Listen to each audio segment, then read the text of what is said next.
두산 에너빌리티를 보시면 외국인 기관들이 1년 만에 11% 정도 매집을 했습니다. 이게 11% 이상 매집을 하는 종목은 대부분 150%, 200% 정도 상승하는 흐름이 나오거든요. 그래서 원전 후속으로 제2의 두산 에너빌리티가 될 수 있는 수급 맥점 종목을 오늘 두 종목 정도 구독자분들한테 소개시켜 드리겠습니다.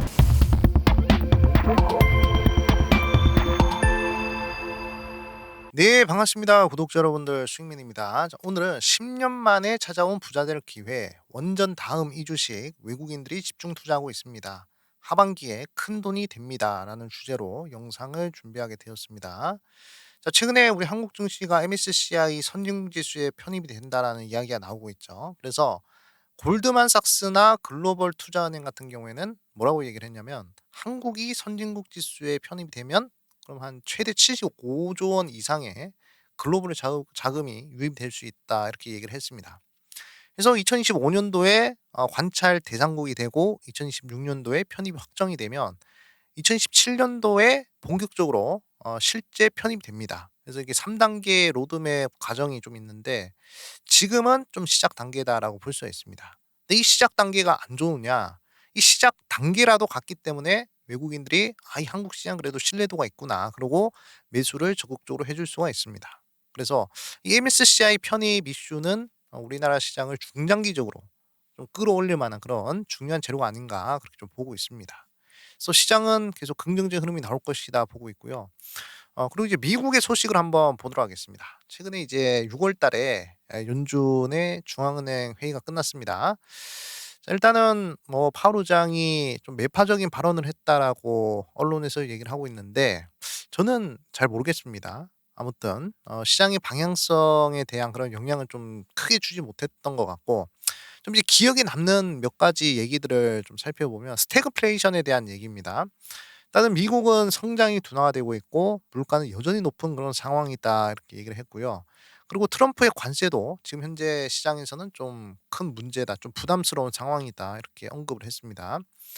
그래서 트럼프는 계속적으로 연준한테 바라는 게 뭐죠? 금리를 최소 2.5% 포인트를 좀 내려라, 이렇게 얘기를 했습니다. 근데 연준에서는 데이터상으로는 아직까지는 그 정도 수준은 아니다, 이렇게 얘기를 했어요. 그래서 트럼프는 그렇게 안 하면, 네가 계속 고집을 부리면 재무부 자체적으로 그냥 국채 발행해서 유동성 풀어버리겠다, 그냥 스텔스 양적 완화죠. 그렇게 하겠다라고 이야기를 했습니다. 그리고 지금 연준과 트럼프 간의 대립 구도가 굉장히 또 심각한 그런 상황인 것 같습니다. 근데 본격적인 뭐 방향성 자체는 좀 이제 유동성을 풀겠다라는 그런 방향성이기 때문에 나름 긍정적으로 보셔도 될 것 같다, 이렇게 좀 생각을 하고 있어요. 아무리 최근 들어 가지고 뭐 "연준에서 매파적이다." 이렇게 얘기를 하고 있긴 하지만, 연준 자체적으로는 금리 인하만 안 했을 뿐이지 긴축의 규모는 계속 줄이고 있는 상황이거든요. 그래서 '유동성을 계속 공급을 하겠다.'라는 의지는 충분히 보여주고 있다라고 생각을 합니다. 그래서 저는 개인적으로 '매파적인 스탠스는 전혀 아니다.' 그렇게 생각을 하고 있습니다. 그래서 한국 증시는 중장기적으로 봤을 때 어차피 MSCI 선진국 지수에 대한 기대감, 그러니까 외국인들의 이 신뢰감을 줄 수 있는 그런 기대감과, 그다음에 전 세계 유동성 공급에 의한 그런 이제 상승 흐름 좀 기대를 해 보셔도 좋을 것 같다, 이렇게 좀 강조를 드리겠습니다. 그러면 우리는 그러면 어떤 종목들에 좀 이제 눈여겨 보셔야 되는지에 대해서 좀 이제 말씀을 드리자면, 일단 제가 항상 강조드리지만 저희 수익 채널은 이제 메이저 기관, 그다음에 외국인들을 추종하는 그런 채널이잖아요. 얘네들이 일정 기간 동안 얼마나 매집을 했느냐, 그런 것들을 따져서 '아, 이 정도 상승할 수 있겠구나.'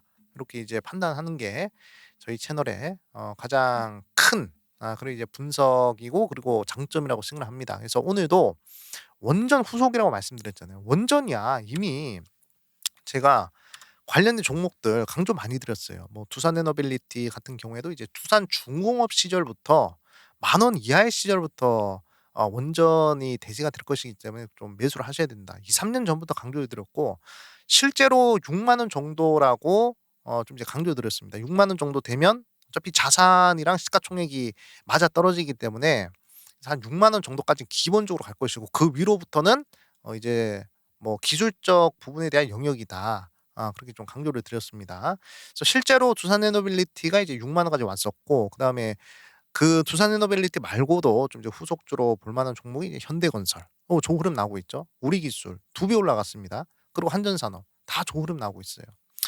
그렇기 때문에 원전 관련된 종목이 워낙 지금 유튜브에 또 정보도 많고 하니까 굳이 그렇게 좀 이제 심도 깊게 볼 필요는 없을 것이다라고 생각 들고요. 이미 다 언급을 드렸기 때문에. 그래서 원전에 대한 후속주가 과연 어떤 종목이 될 것이냐, 그 부분을 여러분들이 공부를 하시는 게 지금 상황에서는 훨씬 더 도움되고 중요한 얘기가 아닌가 그렇게 좀 보고 있습니다. 그래서 일단은 우리 구독자분들이 집중을 하셔야 되는 부분이, 일단 이 두산에너빌리티나 그다음에 최근에 좋은 흐름이 나오고 있는 현대로템, 이 종목들이, 이 대형주들이 왜 이렇게 크게 상승을 하고 있는지에 대해서 그 부분에 대한 공부를 좀 하셔야 될 것 같아요. 그래서 두산에너빌리티 같은 경우에는 이제 수급 흐름을 좀 공부를 해 보자면, 자 1년 정도 기간을 봤을 때 2024년도 5월 달부터 2025년도 5월 달 이렇게 봤을 때 1 년이잖아요. 1년 동안 외국인들이 8천억 정도 매수를 했습니다. 그리고 기관들이 3,300억 정도 순매수를 했어요. 요거 두 개 더하면 얼마죠? 한 1조 1,000억 정도입니다. 그러니까 두산에너빌리티는 1조 1,000억 정도 순매수가 들어온 종목입니다. 자 그런데 유통 주식 시가총액을 따져 보니까 10 조예요. 예, 그래서 매수를 한 1조 1,000억과 10 조를 나누어서 거기다가 이제 곱하기 100을 하면 이제 매집의 퍼센테이지가 나오거든요. 그래서 두산에너빌리티 같은 경우에는 요 기간 동안, 요 1 년의 기간 동안 한 11% 정도 매집을 했다라고 볼 수가 있습니다. 그래서 강력한 매집 이후로 긍정적인 주가 상승이 나오고 있는 그런 흐름이 좀 이제 나타난다라고 볼 수가 있겠고, 제가 요 표에서 강조를 드렸잖아요. 그쵸? 그래 가지고 요 공격적인 기관 투자자들과 외국인 투자자들이 요렇게 매집을 하면 본격적인 상승이 나온다. 외국인들과 보수적인 기관들이 끌어올리면서 이제는 개인들한테 물량을 넘기는 그 구도로 간다라는 것이죠. 그래서 요 매집의 기간 동안 10% 이상, 그다음에 20% 이상, 요 정도 흐름이 나오면 20% 이상이면 거의 한 200% 에서 300% 까지도 상승률이 나오고, 10% 이상이면 100% 에서 150% 이상도 나올 수가 있습니다. 그렇기 때문에 그 일정 기간 동안 외국인들이나 기관들이 얼마나 매집을 하는지, 그것을 여러분들이 객관적인 수치로서 파악을 하는 것이 중요하고, 그 객관적인 수치로서 여러분들한테 소개를 시켜 드리는 게 저희 채널의 역할이다라고 생각을 하고 있습니다. 그래서 지금 두산에너빌리티의 사례를 보시더라도 1년 동안 11% 매집을 하니까 150% 이상 급등을 하고 있는 모습 보고 계십니다. 자 그리고 이제 현대로템 한번 보도록 하겠습니다. 현대로템의 경우에도 2024년도 1월 달부터 2025년도 1월 달까지 1년 동안 외국인 기관들이 22%나 매집했어요. 자 보니까 상세 수치로 봤을 때 8천억치 매집을 했고요. 그다음에 기관들은 360억치 정도 매수를 했습니다. 더해 보니까 한 9천억 정도 수치가 나오네요. 그리고 유통 주식 시가총액을 현대로템을 그 당시에 따져 보니까 4조 정도 나왔습니다. 그래서 9천억과 4조를 나누어서 거기다 곱하기 100을 하니까 22.5%가 나왔어요. 자 두산에너빌리티는 11% 매집을 하고 150% 날라갔습니다. 현대로템은 22.5% 매집을 하고 얼마나 날라갔냐? 200% 넘게 날라가고 있어요. 굉장히 강력한 흐름이 계속 이어지고 있죠. 그래서 어차피 우리나라 대형주는 외국인들이 끌어올려 주는 것입니다. 그래서 외국인들이 얼마나 매집을 했는지, 그러니까 어떤 기간에, 일정 기간 동안에 얼마나 매집을 했는지를 파악을 하고 앞으로 이 정도 흐름이면 어디까지 매집을 하겠다라고 예상을 해서 상승률을 계산을 하는 게 여러분들이 100% 200% 짜리 수익을 낼 수 있는 가장 빠른 지름길이 아닌가 그렇게 생각을 하고 있습니다. 백날 재무 분석하고 차트 분석해 봤자 100% 200% 짜리 만날 수가 없습니다. 어차피 주가 상승은 메이저 기관이나 외국인들이 해 주는 거예요. 그들을 쫓아가야, 그래야 여러분들도 큰 수익을 낼 수가 있습니다. 자 그래서 두산에너빌리티와 현대로템의 사례를 봤으니, 그러면 지금 원전 후속으로 해서 외국인 기관들이 매집을 하고 있는 그런 종목은 과연 어떤 종목들인가, 이 부분을 보셔야 되거든요. 근데 여기서 중요한 게, 외국인 기관들이 이렇게 적극적으로 매집을 하는 종목에 공통점이 있습니다. 그게 뭐냐? 이름 있는 종목이어야 돼요. 그러니까 여러분들도 두산에너빌리티 하면 바로 알잖아요. 그리고 현대로템 하면 바로 알잖아요. 외국인들도 두산에너빌리티와 현대로템을 딱 얘기하면 바로 알아듣습니다. 그런 종목을 봐야 돼요. 그러니까 네임드가 있는 종목이죠. 그러니까 어느 정도 이름 있는 종목. 여러분들은 나이키는 아시지만 다른 브랜드는 잘 모르잖아요. 그쵸? 그리고 뭐 명품 중에서도 뭐 샤넬은 알지만 저기 뭐 시장에 있는 브랜드는 잘 모르잖아요. 그런 것처럼 딱 누구나 들었을 때 뭐 하는 회사인지 안다. 그 정도 수준의 네임드는 되어야 그래야 외국인 기관들이 적극적으로 순매수를 해줄 수가 있습니다. 그래서 우리가 어떤 부분에 좀 이제 집중을 해야 되는가, 원전 다음으로 어떤 흐름에 집중해야 되는가라고 봤을 때 저는 스테이블 코인 쪽을 주목을 하고 있습니다. 일단은 원전의 경우에는 이제 거대한 에너지 흐름의 그 변화, 에너지 흐름의 좀 이제 혁신 요렇게 저는 생각을 하고요. 스테이블 코인이나 CBDC의 경우에는 거대한 금융의 변화, 금융의 이제 혁신이다. 그렇게 좀 생각을 하고 있습니다. 결제와 그다음에 통화의 혁신이다. 이렇게 생각을 하고 있어요. 그러니까 새로운 물결이라는 것이죠. 그래서 제가 이제 12월 달에 중국 그러니까 이제 홍콩 이쪽으로 좀 이제 견학을 좀 이제 갔다 왔는데 거기서 좀 느낀 게 뭐냐면 그때까지만 하더라도 저는 '디지털 통화가 이제 실제로 이렇게 활용이 될 수 있을까.'에 대한 의문을 가지고 있었습니다. 근데 이제 막상 홍콩을 가 보니까 많은 사람들 그러니까 많은 사람들도 아니야. 그냥 대부분 사람들이 다 QR 코드로 결제를 하더라고요. 그러니까 CBDC죠. 디지털 통화로 다 결제를 합니다. 그리고 심지어 더 무서운 게 뭐냐면 막 거리에 막 구걸하는 사람들 있잖아요. 그런 구걸하는 사람들조차도 바가지를 놓고 구걸을 하는 게 아니라 QR 코드를 놓고 구걸을 하고 있더라고요. 그걸 보면서 '야 우리나라도 머지않았다. 우리나라도 제가 봤을 때는 한 1-2년 뒤에는 전체적으로 다 CBDC나 아니면 스테이블 코인으로 가겠다.' 고렇게 생각을 했습니다. 그래서 지금 전 세계적으로 스테이블 코인이 논의가 되고 있잖아요. 그래 가지고 뭐 미국 같은 경우에도 상원을 통과를 해서 서클이라는 종목이 34% 상장 이후로 500%나 상승을 했고 우리 국내에서도 원화 스테이블 코인 발행을 속도를 내고 있다 얘기를 하고 있습니다. 그리고 홍콩에서 스테이블 코인 써 보니까 "너무너무 편하다." 이런 뉴스들이 많이 나왔어요. 그렇기 때문에 '이거 예사롭지 않다.' 그렇게 좀 보여집니다. 글로벌적으로 봤을 때 '거대한 새로운 물결이다. 빅 트렌드가 될 수 있다.'라는 그런 생각을 했습니다. 자 원전이랑 방산도 결국에 빅 트렌드였잖아요. 결국에 외국인 기관들이 이름 있는 종목들에서 매집을 강력하게 하고 급등을 시켜주는 흐름이기 때문에 아마 스테이블 코인 관련된 종목들도 여러분들이 공략을 하신다면 어떻게 공략을 하셔야 되겠죠? 이름 있는 종목. 스테이블 코인 종목들 중에서도 이름 있는 종목들, 외국인들이나 우리 한국 사람들이 이 기업의 내용을 딱 들었을 때 바로 알 만한 그런 네임드 있는 기업을 여러분들이 보셔야 되고 그 네임드 있는 기업이 외국인들이나 기관들이 얼마나 매집을 해 줬는지 그 비율을 따져 보는 것이 중요할 것이다. 그렇게 좀 말씀을 드리겠습니다. 그래서 저는 우리 구독자분들한테 소개를 시켜 드리고 싶은 종목이 바로 이제 카카오입니다. 네, 카카오. 한번 계산을 해 보도록 할게요. 자 이번 연도 2025 년도 1월 달부터 2025 년도 6월 달까지 자 카카오가 시가총액 그러니까 유통주식 시가총액을 따져 봤을 때 16조 정도가 됩니다. 자 보시면 자 유통주식 그러니까 시장에서 거래가 될 수 있는 금액 그 주식을 바로 유통주식이라고 하죠. 그 대비 이제 평균 단가를 이렇게 곱하면 16조가 나옵니다. 유통주식 대비 시가총액이죠. 그리고 6 개월 동안 외국인 기관들이 매집을 한 금액을 보니까 한 6 5천억 정도 되네요. 2,200억 그다음에 2,700억. 자 5천억 정도 된다라고 가정했을 때 거기다가 이제 16조를 나누어 주고 곱하기 100을 하니까 3.1% 입니다. 자 6 개월 동안 3.1% 정도 매집을 했어요. 그러면 이번에 하반기까지 봤을 때 못해도 제가 봤을 때는 한 5% 에서 6% 정도는 충분히 맞출 수 있지 않을까. 뭐 시장이 좋으면 정말로 한 10% 까지도 맞출 수 있는 부분이 될 수가 있겠죠.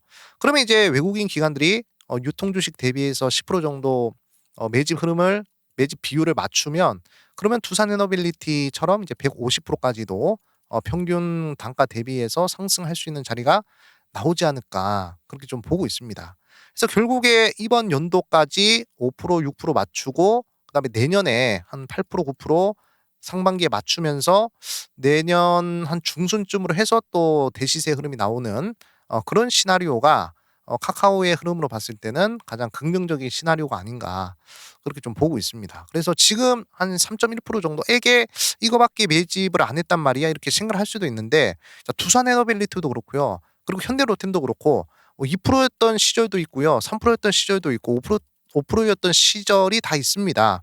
결국엔 이 수치가 계속적으로 늘어나는 게 중요한 거예요. 네. 그렇기 때문에 앞으로 하반기까지 이 카카오가 이 매집의 이 수치가 늘어나는지 안 늘어나는지 그것을 여러분들이 추적을 하면서 공략을 하는 것이 제가 봤을 때는 중요할 것이다. 그렇게 좀 말씀을 드리겠습니다. 그래서 저는 개인적으로 한 6 개월 정도 안으로 한 2.5% 정도 매집이 들어가면 충분히 한 1년 정도 추가적으로 봤을 때 10% 정도는 나올 수 있을 거라고 믿고 있거든요. 그리고 카카오가 좀 저점 구간이기도 하고 그리고 나름 네임드 있는 종목이잖아요. 예 그렇기 때문에 우리 구독자분들은 좀 긍정적으로 보셔도 좋을 것 같다. 그렇게 좀 말씀을 드리겠습니다. 자 그리고 이제 다음 종목 보도록 할게요. 네이버입니다. 어제도 제가 소개를 시켜 드렸는데 네이버는 이제 출발을 할 것 같습니다. 네 아까도 말씀드렸지만 스테이블 코인이나 CBDC는 거대한 금융의 물결이다. 새로운 물결이고 빅 트렌드고 메가 트렌드다라고 강조드렸잖아요. 그래서 고작 20% 30% 이렇게 상승한다고 해서 고점이네 이렇게 인식할 필요는 없을 것 같습니다. 저는 못해도 진짜 한 대여섯 배 정도 상승을 노리고 들어가셔도 괜찮은 물결이 아닌가 그렇게 좀 보고 있습니다. 그래서 네이버 같은 경우에도 이미 외국인들이나 기관들이 2024 년도 10월 달부터 오늘까지 그러니까 6월 달까지 좀 이제 봤을 때 외국인들이 1조 7천억을 매수를 했습니다. 그리고 기관이 한 1,000억 정도 순매수를 했는데 요거를 더해 보니까 이제 1조 8천억 정도 나오거든요. 그리고 유통 주식 대비 시가총액을 봤을 때 28조가 나옵니다. 그래서 1조 8천억을 28조로 나눈 다음에 곱하기 100을 하면 6.4%가 나와요. 그래서 네이버라는 종목이 이 정도 흐름 그러니까 6 개월 좀 넘는 흐름 요 흐름 동안 6.4% 정도 매집을 했습니다. 자 투싼에너빌리티나 그다음에 현대로템의 사례에서도 보셨다시피 자 10% 정도만 매집을 하더라도 150% 정도 상승을 할 수가 있다라고 제가 말씀을 드렸죠. 그래서 지금 현재 시가총액 1 등부터 10 등까지 이렇게 따져 봤을 때 외국인 기관들이 5% 이상 매집을 한 종목은 네이버가 유일합니다. 유일. 그러니까 네이버가 만약에 외국인 기관이 10%가 넘어가게 되면 그러면 네이버가 또 이제 150% 짜리 대세 상승이 또 나올 수 있는 그런 가능성이 있다는 것이죠. 현대로템이 그러했고요. 그다음에 두산에너빌리티가 그러했고 과거로 좀 더 넘어가면 이제 한미반도체가 그러했고요. 그다음에 에코프로가 그러했습니다. 그렇기 때문에 대부분 대시세가 나왔던 종목들은 항상 네임드 이름이 있었고 그다음에 그 이름을 바탕으로 외국인 기관들이 10% 정도 좀 매집하는 흐름이 나타났습니다. 사실 10%라고 단정 지을 수는 없지만 그래도 최소 못해도 5% 이상은 매수가 들어왔었어요, 매집이. 못해도 한 1 년이라는 기간 동안에. 그래서 지금 1 년이 안 되는 기간에 6.4% 정도면 조금만 더 외국인들이 매수세 들어오면 7% 잖아요. 그쵸? 그러면 시가총액 1 등부터 10 등까지 했을 때 독보적입니다, 네이버가. 그렇기 때문에 그 탄력을 받아서 계속 외국인 기관들이 매집을 할 수가 있어요. 그래서 내년 하반기에는 10% 맞추고 진짜로 두산에너빌리티처럼 150% 까지 변동성을 낼 수도 있는 종목이 됩니다. 그렇기 때문에 네이버도 우리 구독자분들이 좀 잘 눈여겨 보시면 좋을 것 같다. 그러니까 어제 댓글이나 이런 부분들 보니까 이런 얘기가 있더라고. "어유 뭐 18%나 올라갔는데 뭐 이런 애들 올라가고 언급하냐." 이렇게 얘기를 해 주시는데 지금 고점 대비해서 50% 넘게 빠진 종목입니다. 아직 월봉상 관점으로 봐도 아직도 바닥이라고요. 네 그리고 이제 외국인들은 계속 매수를 하고 있으니까. 그렇기 때문에 뭐 고작 누구한테는 18%가 큰 상승률일 수도 있는데 거대한 이런 금융의 변화되는 이제 흐름이나 그다음에 이제 통화 결제 시스템에 대한 변화나 이런 부분들을 봤을 때 18%는 너무 작은 거 아니겠습니까? 못해도 180% 1,800% 까지도 생각을 해볼 만한 그런 트렌드라고 생각을 합니다.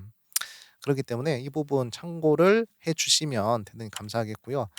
그리고 최근 들어 가지고 제가 우리 구독자분들과 좀 이제 프로젝트 하고 있잖아요. 댓글 100개 프로젝트 그다음에 좋아요 100개 프로젝트 이렇게 하고 있는데 우리 구독자분들께서 너무 잘 참여를 해 주셔서 정말 진심으로 감사를 드리고 있습니다. 그래서 댓글도 진짜 짧게나마 한 번씩 응원 댓글 달아 주시면 정말 큰 힘이 되는 것 같아요. 예 그게 좋은 글이든 아니면 나쁜 글이든 간에.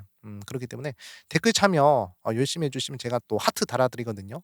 그러니까 여러분들의 긍정적인 응원과 저의 긍정적인 에너지를 좀 이렇게 교환을 하면 우리 서로서로 살아가는데 '좋은 일이 일어나지 않을까.' 그렇게 생각을 하고 있습니다. 그래서 오늘도 여러분들 좋아요 100개 좀 이제 달성할 수 있도록 도와주시면 대단히 감사하겠습니다.